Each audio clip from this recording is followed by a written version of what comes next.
berat halal gitu ya.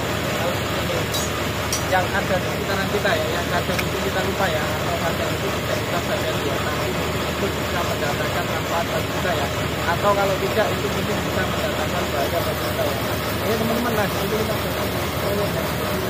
sekarang kita nanti bahas masalah kerjaan diafrag mawol ya, diafrag mawol dimana ini lagi pengetesan vertikality ya.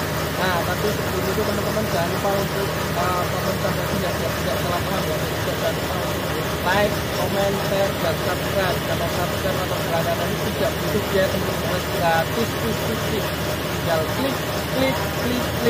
Dan dengan mensubscribe atau berlangganan maka teman-teman telah mendukung kita ya untuk membuat konten-konten lainnya ya, tentunya itu lebih menarik dan lebih bermanfaat. Nah satu lagi teman-teman, jangan lupa aktifkan atau nyalakan notifikasi kontennya biar tidak ketinggalan kalau ada konten-konten baru lainnya. Baik teman-teman, nah di sini kita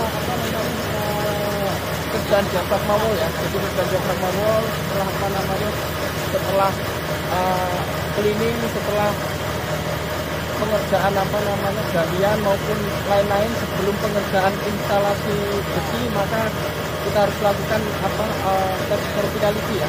Tes vertikality biar saya mengetahui kondisi aktual dari galian diafrag mawol itu sendiri ya. Nah untuk tes vertikality-nya itu kita pakai biasanya ultrasonik ya. Itu dengan cara ultrasonik teman-teman. Nah seperti apa teman-teman? Nah mari kita cek ya.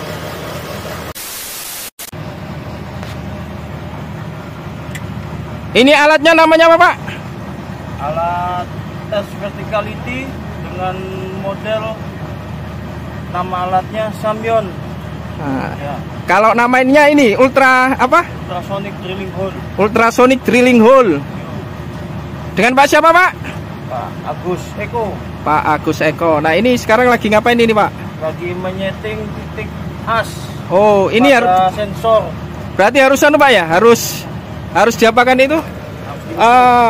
Harus di as ya? Iya. As kanan kiri atau arah X dan Y? Atau gimana? As. Untuk sementara kita pakai as dari X. Kita ambil sisi tengahnya dari sebelah kiri 220. Terus setelah itu kita paskan ke titik asnya untuk bagian luar dalam sisi Y. Oke, berarti intinya kan dua ini ya, dua sumbu Pak ya? Iya betul. Dua sumbu harus semua tepat as. Ya.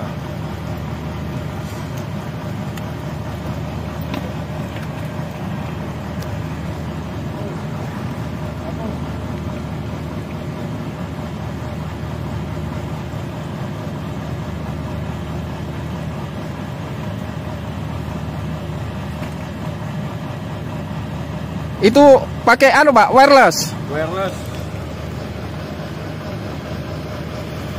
Berarti nggak pakai kabel ya, ada wirelessnya. Enggak, otomatis.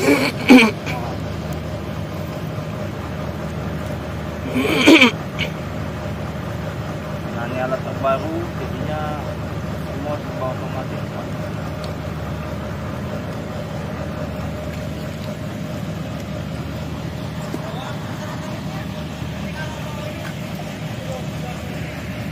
Oh ini apa ini Pak? Yang hitam-hitam. Apa itu? Ini? Ini namanya baterai. Oh ini baterainya. Iya, sumber daya penggerak.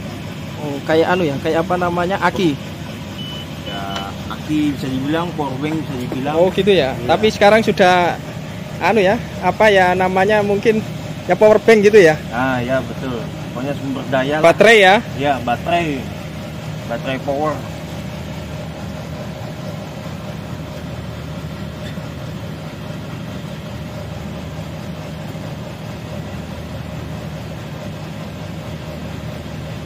Kalau ini pengecekannya apa Pak? Arah aja ya? Arah apa namanya? Arah depan belakang sini ya? Iya, luar dalam. Luar sisi yang ini ya, yang ketebalan saja ya? Iya, betul. Sisi 600. Karena kondisi kalau yang panjang itu kan sudah beton ya? Sudah beton, jadi mau diapakan tetap sudah lurus dia. Nah ya, sudah beton ya, artinya kan sudah lurus ya? Iya, sudah Biasanya butuh berapa lama, Pak? Kalau untuk setiap pengecekan satu sumbu atau misalkan ini kan kita ngecek satu sumbu X, itu biasanya dibutuhkan waktu 1 jam. Tapi kalau jika ngecek 2 sumbu X atau Y, masing-masing sejam itu. Masing-masing sejam? Iya. Kurang lebihnya, Pak. Nggak setengah jam ya? Kalau setengah jam kayaknya lebih, Pak. Soalnya kan kita juga pakai setting alat, kita juga buat setting ini yang di komputernya gitu.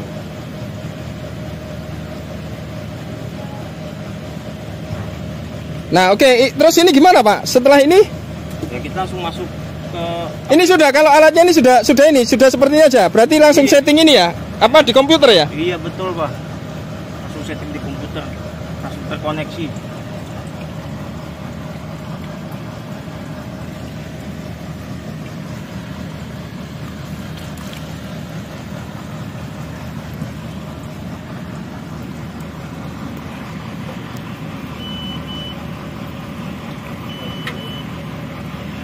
Alat sensor turun. Nah, ini sensornya turun. Oh, sensornya itu ya? Iya, ini kita Yang posisi di situ ya? Iya, kita ini udah mulai pengetesan ini. Ini sudah mulai pengetesan. Sudah mulai pembacaan. Berarti itu tadi sensornya turun. Iya. Kecepatannya berapa, Pak? Kecepatannya dia 2 m per menit. Oh, 2 meter per menit. Ya. Oke. Itu memang standar atau masih bisa Pak? Bisa dinaik turunkan? Ini standar, Pak. Udah nggak usah diubah lagi gitu. Soalnya emang udah settingannya dari sananya. Oh gitu. Berarti memang sudah nggak bisa ya? Nggak bisa, Pak. Nggak bisa apa? Dinaik turunkan ya? Nggak bisa, Pak. Sudah 2 meter itu, Pak ya? 2 meter per menit. Oh, itu sudah turun ya suaranya ya? Sudah, ini lagi dalam pembacaan ini. Oh, ini awal. dia pembacaannya seperti itu.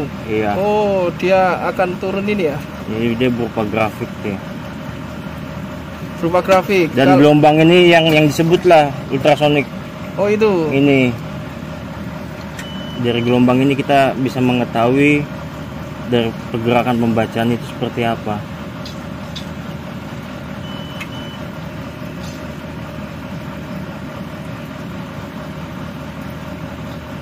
Nah, itu kalau yang ada apa? Ada ininya kayak gimana ya, Pak? Bacanya gimana ini? Kalau ini kan grafiknya ya dari pembacaan suatu dinding lubang. Nah, dia kalau misalkan ini kan kita ngambil sisi dari sininya kan, sisi dalam ya. Kalau misalkan dia hilang seperti ini, dia turun, tandanya ada kelongsoran. Ini. Oh gitu, itu ada tandanya ada kelongsorannya. Berarti kalau ini intinya kan tanah ya. Kalau ada istilahnya kalau yang apa? Yang warna biru artinya itu kosong ya? Kosong.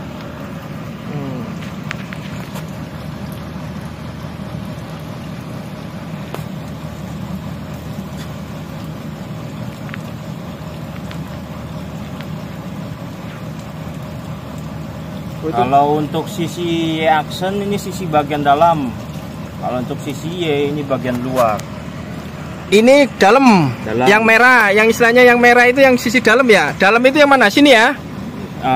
Enggak, Pak, kalau pengen bilang merah ini juga kita bisa buatkan merah. Oh gitu, oke. Ini patokannya. Ini Y aksen. Ini itu. Y. Kalau Y aksen dia ke arah dalam, kalau untuk Y ke arah luar. Kalau ininya diputer? Kalau diputer ya bisa. Berarti kebalik. Bisa aja kalau ini bisa diputer alatnya, bisa aja yang Y ini arah dalam, yang Y aksen arah luar. Tapi kita emang udah dari awal memakainya untuk Y aksen kita selalu ke arah dalam, untuk Y kita untuk Oke, berarti Y aksen ke dalam itu acuannya yang mana, Pak ya? Acuannya dia ada di atas alat.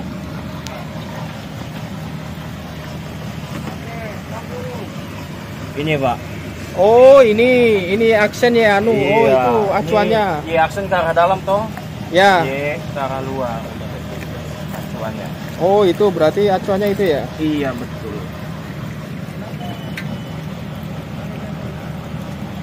Dan terlihat pada sensor juga di sini juga ada acuannya aslinya. Dan kita dilihatnya kalau untuk Y aksen dalam, Y keluar. Ini beserta gambar alat kita. Itu gambarnya itu. Kalau diibaratkan alat kita tuh ada patokannya dari pentil ini, Pak. Pentilnya mana? Ini. Ini pentilnya nih. Oh, ini pentilnya ya. Pentilnya ini pentil itu, ini pentilnya itu. Iya, jika kita lihat ini pentilnya ke arah misalnya ke arah depan. Jadi kan ya aksennya kan ke arah sana. Oh iya ya, kalau kita gambarkan mungkin yang gini, Pak. Nah, begini. Nah, gini toh, Pak. Nah, ya toh. Nah, hiasan tetap ke arah depan, untuk Y ke arah luar gitu. Iya, iya, oke. Gitu. Kalau kita untuk mengambil patokannya.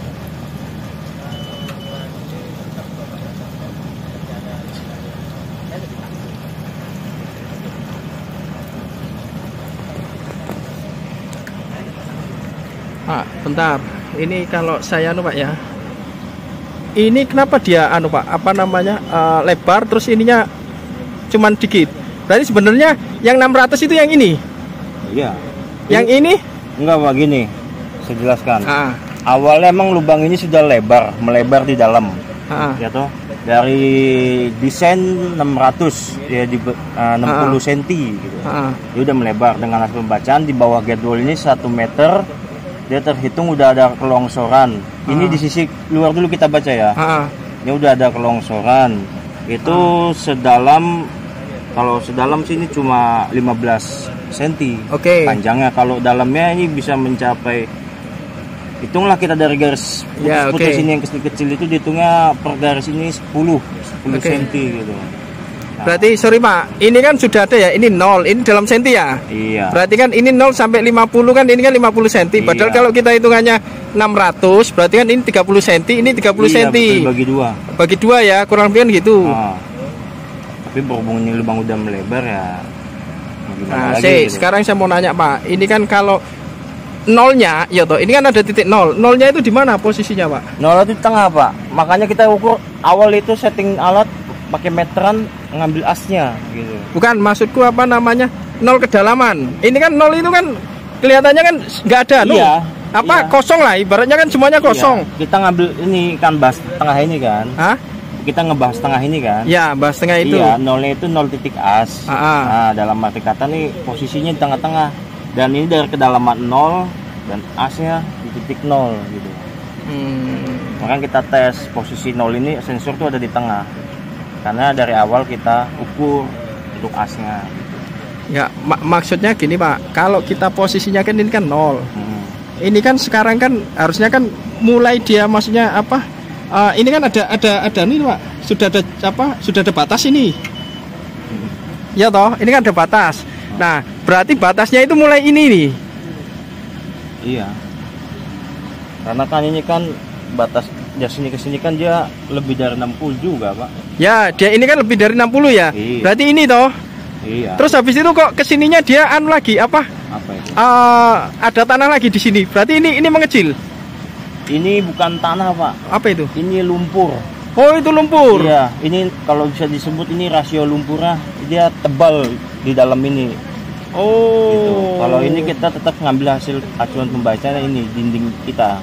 Oh, dindingnya berarti ini acuannya yang apa? Iya. Yang kurang lebih ya 60-nya itu ya. Iya, yang ini. Nah, ini longsor ini sampai nggak terbaca karena sudah melebihi batas jauh ke dalam gitu. Oke, jadi dia batasnya berapa ini, Pak? Kalau kita lihat ini kan 50 ya? Kalau di sini batasnya ada 70. Berarti 70. Berarti dia bisa bacanya cuman sampai 70. Sekitar 70 ya? Iya, di sini ya? Iya, contohnya dari ini aja sisi luar ya. Dia tuh batas maksimalnya tuh kelongsoran sampai 60. Setelah itu dia kembali lagi. Dari kedalaman 4 meter ke 6 meter dia kembali lagi. Kalau ini yang sisi dalamnya kan dia udah melebihi batas.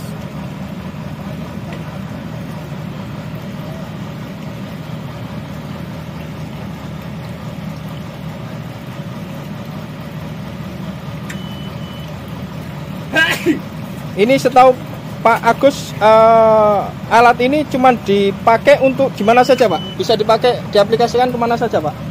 Bisa diaplikasikan ke borpel bisa. Ke borpel? Ya, ke scan pel bisa. Tapi kalau borpel atau scan pel apa juga perlu ini? Perlu Pak. Kalau untuk borpel kita biasa mengecek kelongsoran Pak digunakannya.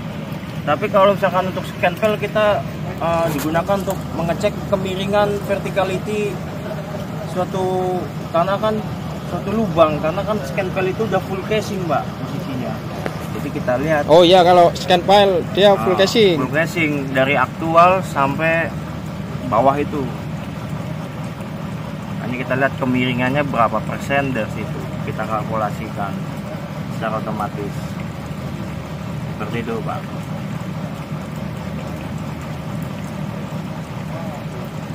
Ini 2 meter per menit. Ya. Berarti kalau hitungan ini 19 dibagi 2. 19 dibagi 2 itu kurang lebih ya harusnya sudah 19 itu naik turun ya. Berarti kurang lebih 19 menit harusnya Pak ya. Iya, karena lama di settingnya belum, terus Ya. kayak kita transportnya dari misalkan dari mana gitu ke sini diangkat apa pakai kren apa eksa belum gitu. Maksudnya kalau untuk tesnya sendiri kan berarti kan 2 meter per menit. Iya. Artinya berapa kedalaman itu waktunya kan gitu. Iya, belum naik turunnya udah nilai plus juga itu. Berarti oke Pak ya. Kalau yang ini berarti sebenarnya yang dihitung itu yang di luar ya. Kalau yang di Iya. dalam ini sebenarnya dia kadar lumpur ya. Iya, ini Mungkin rasio bentonet lumpur. itu ya. Heeh.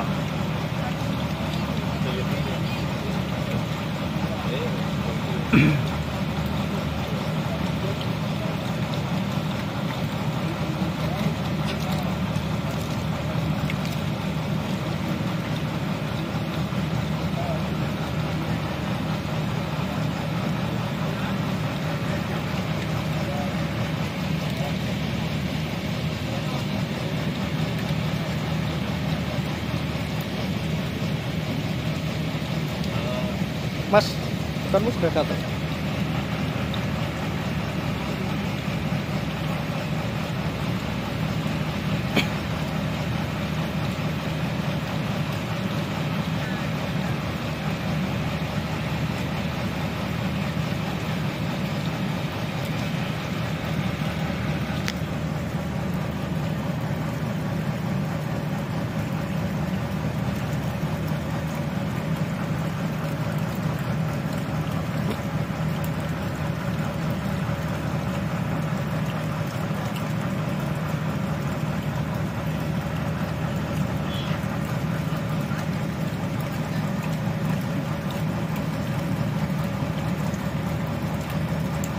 Ngecornya mau lewat mana? Ngecornya mau lewat mana?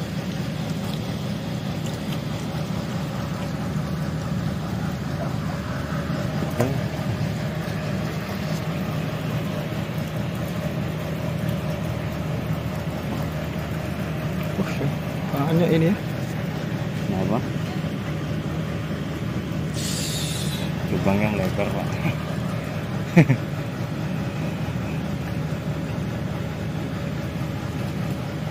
Ini Bapak jadi sudah berapa lama Pak? Kalau untuk di PT ini kita jadi ginian udah 2 tahun Pak. Ini mau yang ketiga tahun. Ini yang mau ke 3 tahun. Ya, tapi kalau misalkan total saya seluruh megang alat ada 4 tahun Pak. Ada 4 tahun. Ya, megang alat kayak ginian. Oh. Dari- Memang kerjanya pegang alatnya cuman ini aja. Enggak Pak. Kita tuh kadang kalau disuruh pihak bos ya dari kantor, kadang kita disuruh jadi pengawas, kadang disuruh jadi tes kayak macam tes soil apa tes apa. Enggak cuma ini aja Pak. Oh, Banyak yang tapi kita QC pegang. ya? Iya. Dulu sebelum dari sini juga kita pernah PT lain. Oke Pak. Pengalaman Pak Agus ya? Pak Agus. Pak Agus itu untuk baca ini tuh kan sudah lama. Ya. Rata-rata kalau diafragma wall itu kira-kira apa memang seperti ini atau gimana Pak? Emang seperti ini ya Pak. Dia memang nggak bisa nggak bisa apa namanya lurus ya?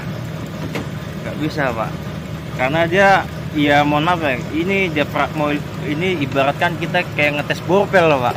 Oke, errornya biasanya rata-rata kalau menurut pengalaman Pak Anu biasanya bisa berapa anu Pak? Apanya itu? Errornya bisa berapa senti Pak? Error.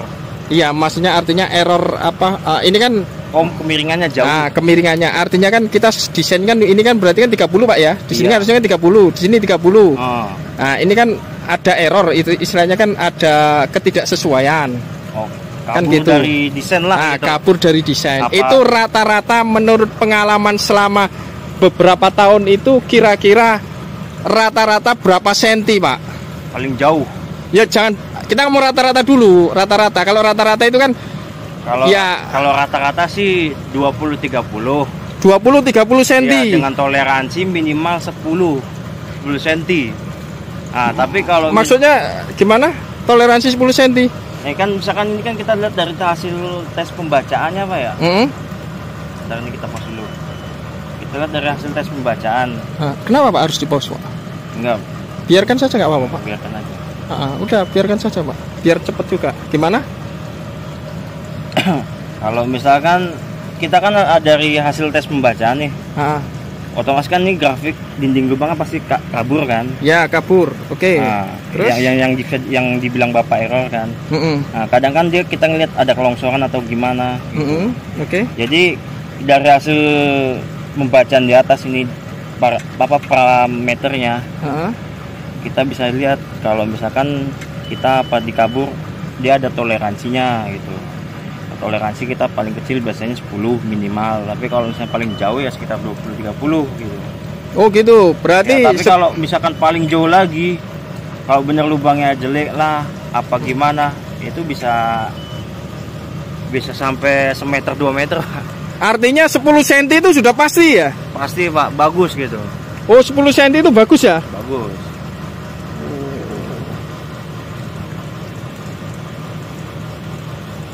Tapi beda lagi kalau yang jauh. Ini kita dapat hasil tes pembacaan di kedalaman 18,60.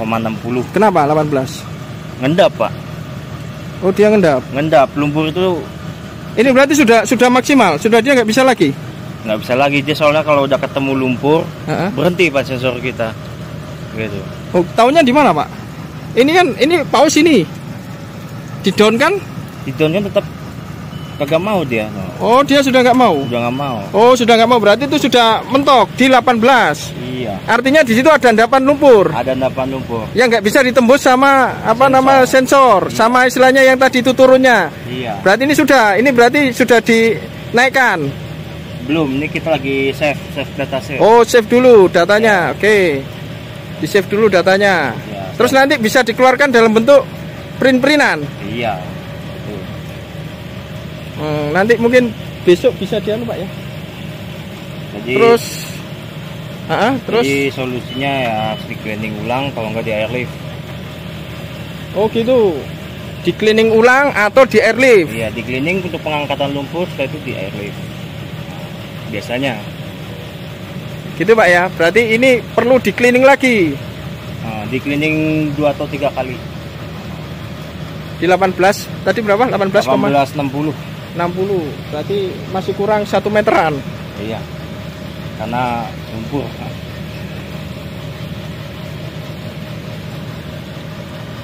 Oke, terus apa lagi Pak? Ini sudah udah naik ini apa nggak ada anu lagi Pak? Nggak bisa apa namanya memperbaiki anu lagi? Apa itu? Apa memperbaiki sensornya? Ini dia naik, dia mengeluarkan sensor lagi atau enggak? Enggak. Enggak. Udah selesai pembacaan kita. Oh sudah. Sudah. Sudah, berarti sudah selesai ini Pak. Iya, sensor naik, kita tutup, ininya kita bersihi, setelah itu udah selesai. Itu aja. Terus ininya sudah, ininya alatnya cuma ini aja ya. Dia langsung naik saja ya. Iya, otomatis semua, Pak. Oke, sudah. Terus habis sudah berarti ini ya. Sudah, Pak. Oke Pak. Terima kasih Pak Agus ya. Ya, Pak. Terima kasih sama-sama. Oke, mungkin itu saja yang bisa kita share pada kesempatan kali ini ya. Semoga bisa bermanfaat. Terima kasih. Sampai jumpa di video selanjutnya. Salam sudah